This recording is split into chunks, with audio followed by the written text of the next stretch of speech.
Shalom bien-aimés dans le Seigneur, grande est ma joie de vous retrouver encore une fois de plus pour que nous puissions partager la parole du Seigneur.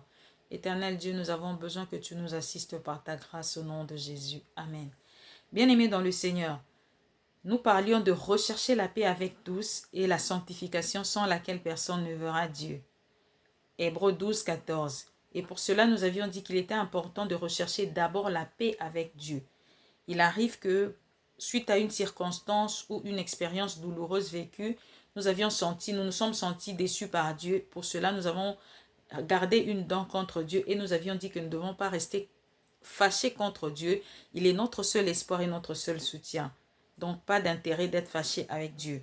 Nous avions aussi dit ici que il nous arrive de privilégier nos autres relations par rapport à notre relation avec Dieu. C'est pour ça que le Seigneur dit dans Matthieu 10, verset 34, ne croyez pas que je sois venu apporter la paix, mais l'épée.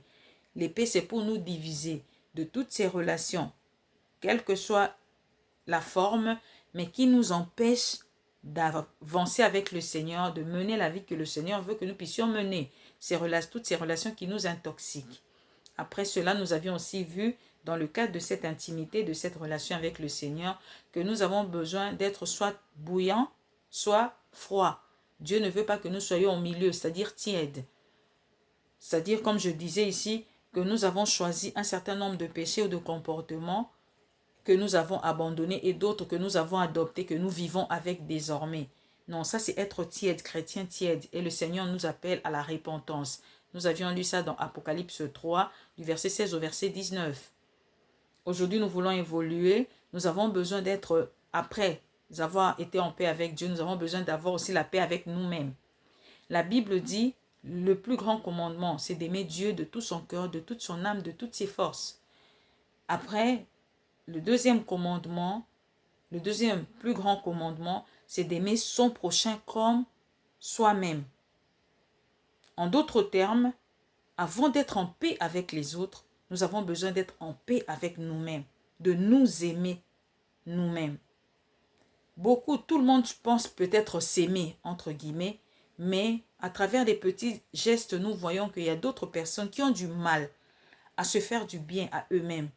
Il y a des gens qui ont du mal à se faire plaisir. Ils sont prêts à rendre service à tout le monde, à aider n'importe qui, mais pas eux-mêmes. Ils ne se font pas du bien. Ils ne s'aiment pas suffisamment. Il y a des gens qui sont en conflit avec leur propre partie de corps, par exemple. Il y a quelqu'un qui dit « j'aime pas mes yeux ». Non, bien-aimés dans le Seigneur, nous devons faire la paix avec tout ce que Dieu nous a donné. Dieu ne commet pas d'erreur. Dieu t'a fait comme tu es. C'est le meilleur architecte. Il sait ce qu'il fait et tout ce que Dieu fait est bon. Accepte-toi. Si tu as quelque chose sur toi que tu n'aimes pas, tu dois apprendre à vivre avec ça et à aimer ça, à accepter ça. Faire la paix avec tes yeux. Faire la paix avec ton ventre. Il y a des gens, c'est son ventre qu'ils n'aiment pas. Elle apprécie tous les ventres des autres femmes qui ont des ventres plats, mais son ventre, elle n'aime pas.